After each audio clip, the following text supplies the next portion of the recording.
Hey there, and welcome. Today we are diving into something massive, something that honestly shapes pretty much everything around us: government. I mean, it's a great question, right? You turn on the news, you see kings, queens, presidents, prime ministers. It can feel kind of complicated. But trust me, once you start to peel back the layers, it's actually fascinating stuff. So let's get right into it, because really every single type of government, no matter how different they seem, boils down to this one single fundamental question. Answering that question, well, it defines literally everything else. And that's what we're going to do today. We're going to walk through that whole spectrum. All right, so let's kick things off at one extreme end of that spectrum. We're talking about systems where all the power, every last bit of it, is held by just one person, or maybe a tiny super exclusive group. This is what's known as an autocracy. And really, it is the ultimate my way or the highway system.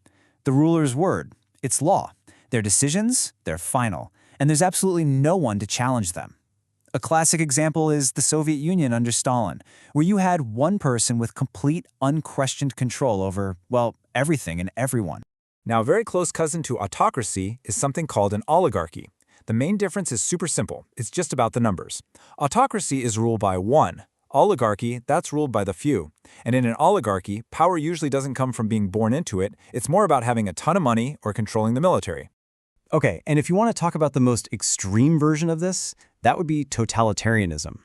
We're talking about something that goes way beyond just political control. The name says it all, right? It's about total control over politics, the economy, society, even what you think and believe. It's an all-encompassing system. Think of modern-day North Korea, where the government's reach is in every single part of a person's life. All right, let's switch gears to a word we've all heard a million times: monarchy. You know, a king or a queen, power gets passed down through the family. Seems pretty straightforward, yeah?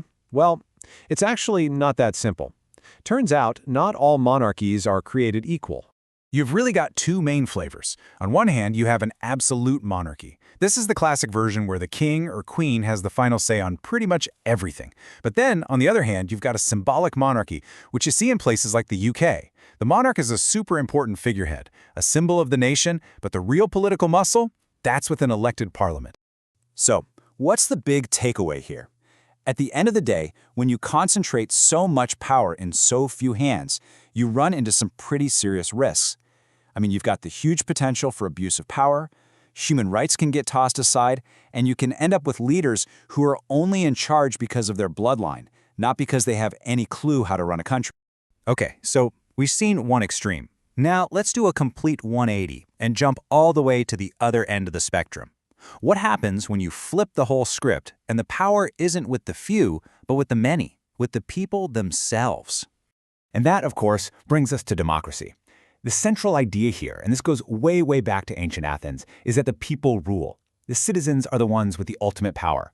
It's the majority that gets to decide on the leaders and the laws, and the whole system, ideally, is built on a foundation of basic human rights and individual freedom.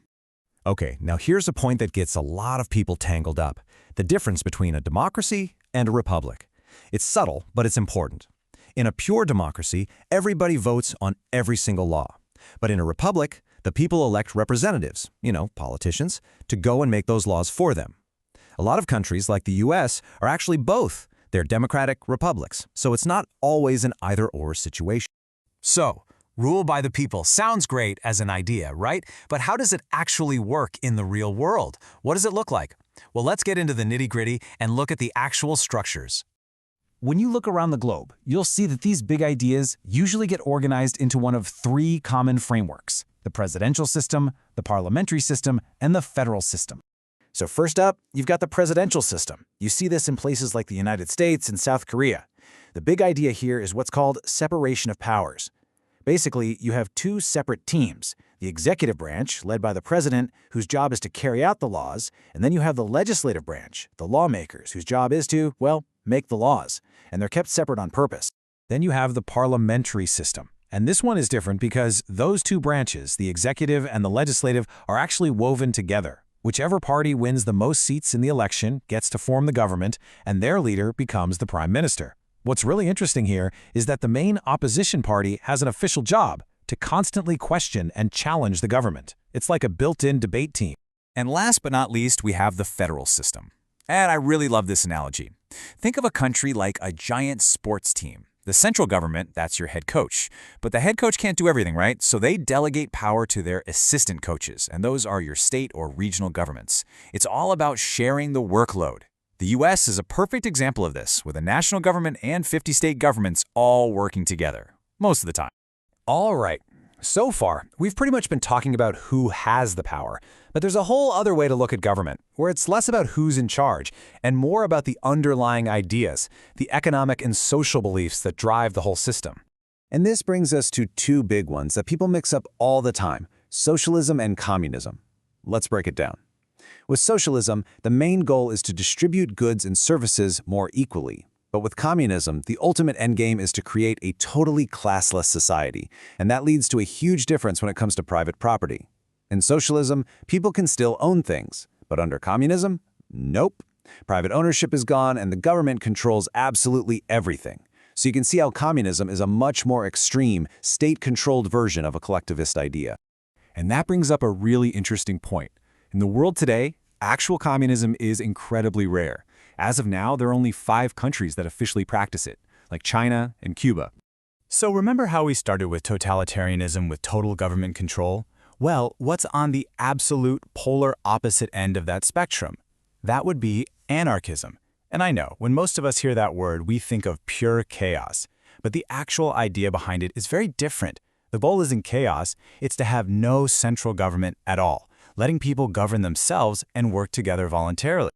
And that really brings us full circle, doesn't it? We started by looking at the dangers of putting too much power in one place. But this idea of anarchism forces us to ask the opposite question. What happens when there's no government at all? That tension between too much power and no power, that's really the core challenge of figuring out how we govern ourselves. Definitely something to chew on. Thanks so much for joining me.